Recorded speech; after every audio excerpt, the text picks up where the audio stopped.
यत्र नार्यस्तु पूज्यन्ते रमन्ते तत्र देवता। जहाँ जहाँ नारियों की पूजा होती है वहाँ वहाँ देवताओं का निवास होता है। नारियों की ये महत्ता भारतीय सभ्यता और संस्कृति में प्राचीन काल से ही स्थापित और ये मनुस्मृति का एक महत्वपूर्ण कथन है। मैं केवल मनु की बात नहीं करता, उसके अलावा अगर कबीरदास जी की बात करूं तो उन्होंने भी एक कथन दिया है। उन्होंने की एक छोटा सा श्लोक दिया है, वो है नारी निंदा ना करो नारी रतन की खान। नारी निंदा ना करो नारी रतन की खान। नारी से नर होत है, नारी से नर होत है ध्रुव प्रहलाद समान। नारी कितनी महत्वपूर्ण है, कबीरदास जी के एक दोहे ने बहुत अच्छे से स्पष्ट कर दिया। लेकिन बहुत सारी ऐसी चुनौतियां हैं आज भी हमारे समाज में, जिनमें बाल विवाह एक बहुत ही बड़ी चुनौती है। साथ ही साथ हष्टपुष्ट नारी के अभाव के चलते एक बहुत मजबूत जो संतान होती है उसका भी अभाव देखने को आया है। उसका एक प्रमुख कारण है कि सही उम्र पे शादी ना होना, शादी के लिए नारी के शरीर का परिपक्व ना होना। और इसी विचार को देखते हुए एक बिल या एक कहिए एक विचार जो है कैबिनेट ने जिसे अप्रूव किया है। क्या बिल है, क्या उसके कॉन्सिक्वेंसेज हैं, क्या परिणाम है, किस कमेटी के रिकमेंडेशन पे हुआ, इस सभी की चर्चा करूंगा। नाम है मेरा ऋषि सुधांशु पांडे, प्राउड इंडियन, और बाकी सब चीज़ें आपकी सूचना और आपकी जानकारी और आपसे बातचीत करने के लिए है। जो भी आपके डाउट्स हैं हम इस पर क्लियर कर सकते हैं। ये इंडियन एक्सप्रेस की न्यूज़ है कि cabinet clears push to raise marriage age of women from 18 to 21। पहले 12 वर्ष, फिर 14 वर्ष, फिर 16, 18 और फिर अंततः 21 वर्ष पर स्थापित किया गया। अब नारी की आयु की शादी करने के लिए 21 वर्ष चाहिए। इस रूप में कहीं ना कहीं पुरुष के बराबर समानता प्रदान की गई कि जहां पुरुष की आयु भी 21 वर्ष अनिवार्य की गई है, वहीं स्त्रियों को भी अब 21 वर्ष की आयु अटेन करने के बाद ही उस शादी को लीगल माना जाएगा। ये India.com की भी न्यूज़ है। इसके साथ साथ मैं बात करूँ, इंडियन एक्सप्रेस ने भी इसको एक्सप्लेन भी किया है। एशिया नेट न्यूज़ एबल है, उसने minimum age of marriage of girls to go up from 18 से 21, cabinet passes bill. News NCR है, उसने भी दिया है। फर्स्ट पोस्ट है, उसने भी दिया। सब ने इस चीज़ को, और अल्टीमेटली ये देखिए, इन अ बिड टू एम्पावर देम। कई क्वेश्चंस हैं।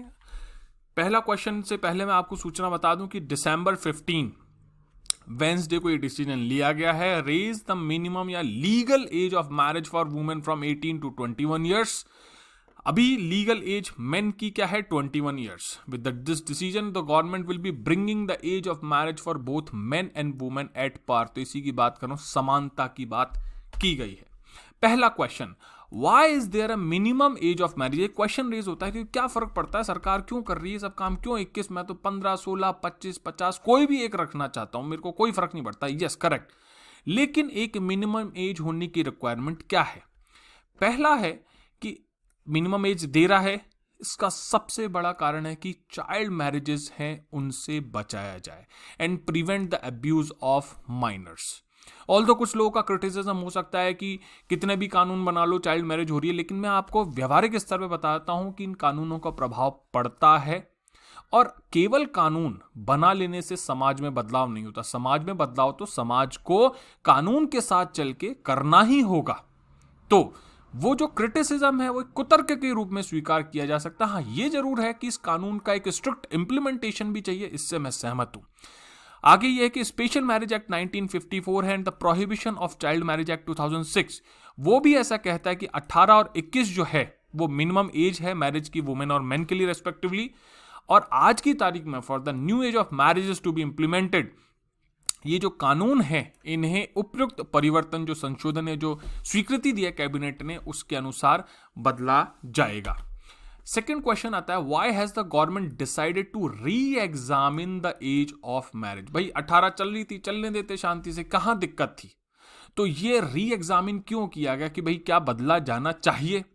इसका कारण है, कई कारण है, और एक कारण नहीं कई कारण है। Early age of marriage and consequent early pregnancies also have impact on nutritional levels. मैंने जिसकी बात की ना, पुष्ट संतान को बनाने के लिए एक स्त्री का अपने आप में पुष्ट होना बहुत आवश्यक है। अगर उसका शरीर मजबूत नहीं है तो एक संतान मजबूत नहीं होगी। अगर संतान मजबूत नहीं होगी तो छोटी मोटी बीमारियां और कई बार रेयर डिजीज और कई इश्यूफुल डिजीजेस भी रहती हैं, जिससे कि उसके पूरे जीवन भर उसके स्वास्थ्य पर इंपैक्ट होता है। अब देखो इसके इंपैक्ट क्या है। पहला, एक बहुत इंपॉर्टेंट ह्यूमन रिसोर्स जो कंट्री को नहीं मिलेगा। दूसरा, जो हेल्थ इंफ्रास्ट्रक्चर है, हेल्थ पे जो इन्वेस्टमेंट है वो करना पड़ेगा। अब देखो इसका खुद उपाय सोचो कि अगर कोक में ही बच्चा मजबूत बन जाए तो उसके लाइफ टाइम हेल्थ इन्वेस्टमेंट कम हो जाते हैं। ठीक है, तो न्यूट्रिशनल लेवल ऑफ मदर्स है, their children and their overall health and mental wellbeing के लिए इस उम्र को बढ़ाना आवश्यक माना गया। साथ ही साथ it also has an impact on infant mortality rate, जिसे IMR कहते हैं, maternal mortality rate and the empowerment of women. महिला थोड़ी समझदार होगी, बड़ी होगी, वो निर्णय कर पाएगी कि मुझे किस हिसाब से, किस तरीके से शादी करनी है। अभी 18 होते ही उस पर हो सकता है कई बार ऐसा दबाव बना दिया जाता है, नहीं तुम करो, लेकिन 18 के बाद 21 में हो सकता है ग्रेजुएशन करके वो जॉब कर रही हो, तो वो निर्णय, इसे कहते हैं फाइनेंशियल ऑटोनॉमी उसे प्राप्त होगी, तो वो अपना निर्णय लेने में सक्षम हो पाएगी। who are cut from access to education and livelihood after an early marriage, जो मैंने अभी आपको तुरंत बताया कि भाई जल्दी शादी करती बस घर गृहस्थी संभालनी नहीं, हो सकता है उसके अपनी एस्पिरेशंस हो, वो कुछ करना चाहती हो, तो एटलीस्ट वो 3 साल की एक एम्पल अपॉर्चुनिटी उसे मिलेगी, एक एम्पल टाइम मिलेगा, एक विंडो मिलेगी इन चीज़ों को समझने और बढ़ने की। साथ ही साथ अब बात आती है कि what is Jaya Jaitley committee क्या थी। जून 2020 में ministry of women and child development है, उसने एक टास्क डिफाइन की to look into the correlation between age of marriage with issues of women's nutrition, prevalence of anaemia. हर दूसरा जो भारत का बच्चा है वो एनीमिया से, कुपोषण या मैल न्यूट्रिशन से पीड़ित है, और महिलाओं में हर तीसरी फीमेल जो है वो अनीमिया से पीड़ित है। और अनीमिया से पीड़ित होने के कारण जो बच्चा है वो बहुत ही कमज़ोर होता है, उसमें जो इम्यूनिटी होती है, लड़ने की ताकत होती है, रोग प्रतिरोधक क्षमता होती है, वो कम होती है। साथ ही साथ IMR, MMR और अदर सोशल इंडिसेस है, उनसे क्या रिलेशन है इसका अर्ली एज ऑफ मैरिज और इन सब चीज़ों का। कमिटी जो थी उसे हेड किया था समता पार्टी प्रेसिडेंट जो जया जेटली जी उनके द्वारा, और उसमें नीति आयोग मेंबर जो थे डॉक्टर VK पॉल और अलग अलग सेक्रेटरीज थे डिफरेंट मिनिस्ट्रीज के, वो सब शामिल थे।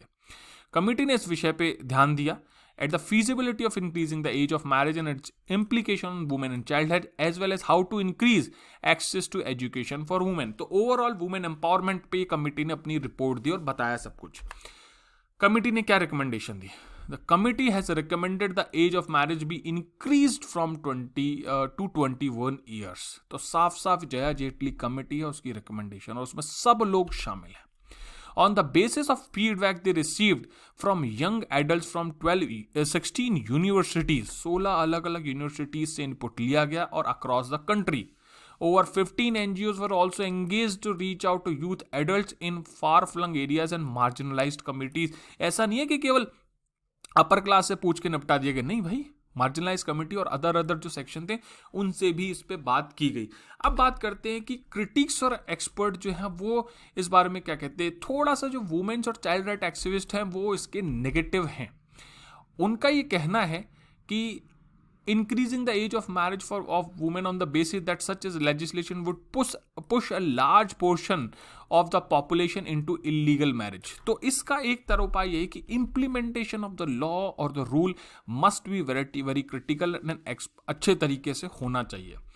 They have contended that even at the legal age marriage of women being capped at 18 years, अभी भी चाइल्ड मैरिज हो रही। हाँ, ये बात है, कई बार ऐसे केसेस आते हैं, लेकिन केसेस बहुत ज़्यादा कम हो गए। अगर मैं पिछले 20 साल या पिछले 30 साल से पहले की बात करूँ और आज की बात करूँ, केसेस में बहुत कमी आई है। उसका कारण है लॉ बनना, लॉ का स्ट्रिंजेंट होना, और साथ ही साथ इम्प्लीमेंटेशन। ये तीनों ही चीज़ें जरूरी हैं। साथ ही साथ society has to step one step forward, then only it can be achieved। ठीक है, और उसके साथ साथ उन्होंने ये भी कहा है तो law would and up being coercive, और बहुत सारी बातें हैं ये है। तो ultimately the point is governance के लिए पार्टिसिपेटरी डेमोक्रेसी मजबूत होनी पड़ेगी, तब जाके ऐसे इंपॉर्टेंट सोशल रिफॉर्म वाले लॉ सक्सेसफुल हो सकते हैं। तो मेरी आपसे भी आशा है, मेरे को सुनने वाली छात्राएं भी हैं, छात्र भी हैं, मेल फीमेल सब हैं, कोशिश कीजिए कि कहीं किसी भी बच्चे या बच्ची की अर्ली एज में शादी ना हो, क्योंकि उसकी पूरी पॉसिबिलिटी, जो संभावनाएं हैं, वो रुक जाती हैं। ये हमारे लिए हमारे देश के कर्तव्य की पूर्ति भी होगी। इसी के साथ दोस्तों, जय हिंद, जय भारत।